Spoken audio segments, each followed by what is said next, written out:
right, so how about a little bit about Riemann sums? Like I said in my email, I think you know what these are, but probably just didn't realize you did because of the language or because of the name. So you remember learning about doing an integral? So the idea with an integral is I have some function, so it's just a curve, like maybe it looks like that. And this is the x-axis and this is the y-axis. And we call this f of x because that is the function that describes the curve. And so when we want to take the integral of f of x dx, and if it's a definite integral, so that means that we're going to start at some point. We'll call this a, and we'll call this b. So those become our limits. We're going to go from a to b. That's a definite integral.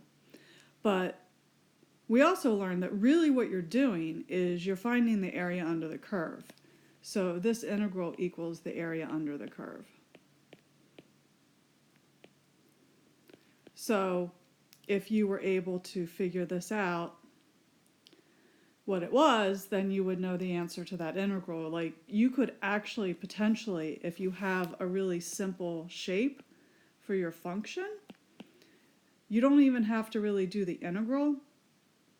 So let's say that your function looks something like this, and this is your a, and then this is your b.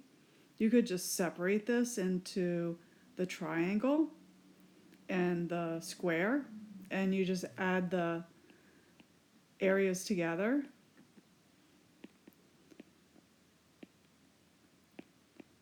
The triangle plus the square, and that equals the integral. And so you might remember this from calculus. So that's one way that we can do the integral. Like I think you mentioned that you had homework like that, and that's what actually you were supposed to do, just find the area under the curve. But the way that we get to this is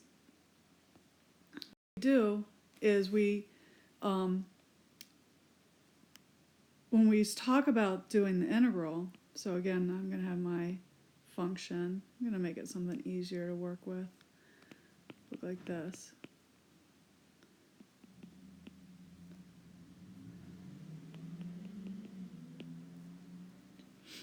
The first time that we learned about, well, how could I figure out what the area under the curve is you imagined, what if I took this and I divided it into little rectangles, like this.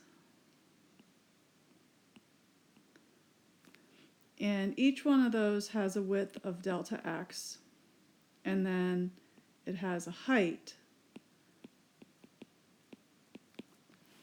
And so the area of one triangle, of one rectangle,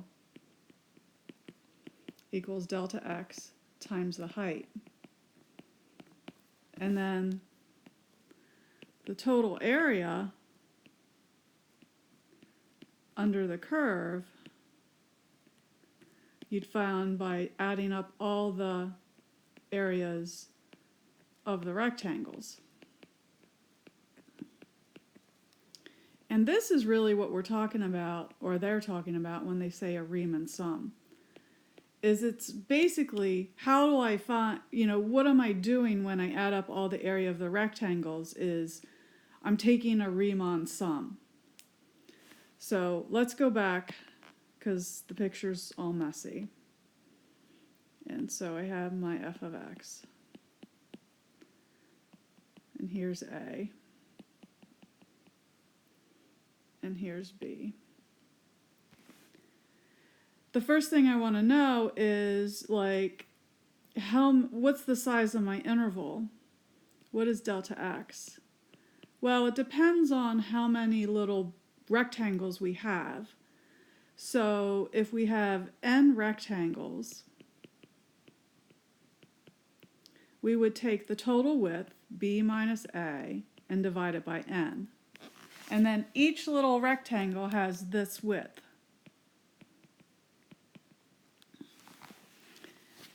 And then what we would say is that when we're adding up all the rectangles, we're going from I equals 1 to n. And that's just making sure that we take into account each rectangle. So we do rectangle 1 and rectangle 2 and rectangle 3, and we go all the way up to rectangle n.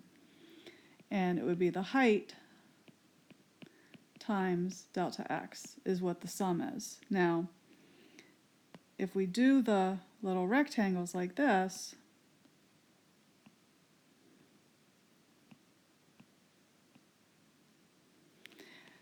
now in this case, if this is one rectangle,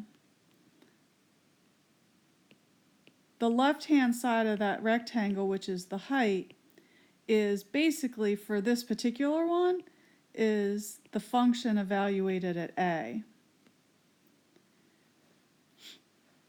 But basically,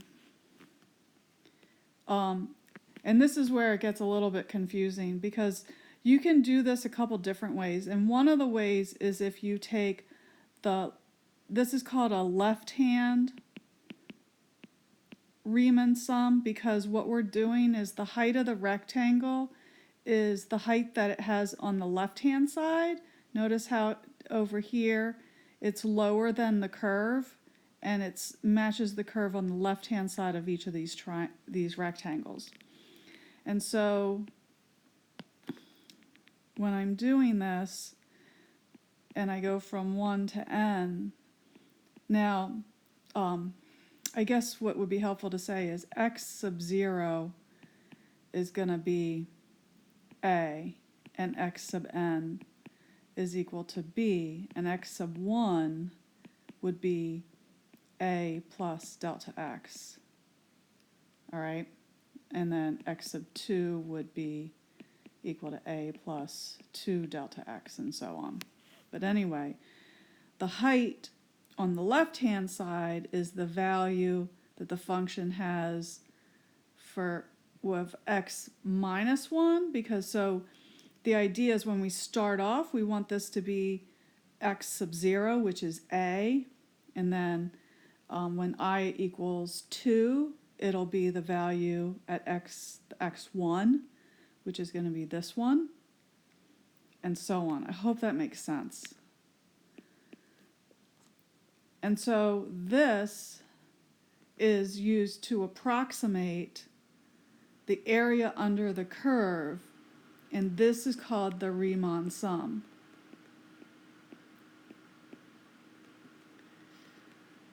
And so, like I said, I feel like this is something like you probably knew that when we do an integration, it's sort of the idea is that when we actually change from the summation to an integration, what it is we're doing the limit as delta x goes to 0 of this summation.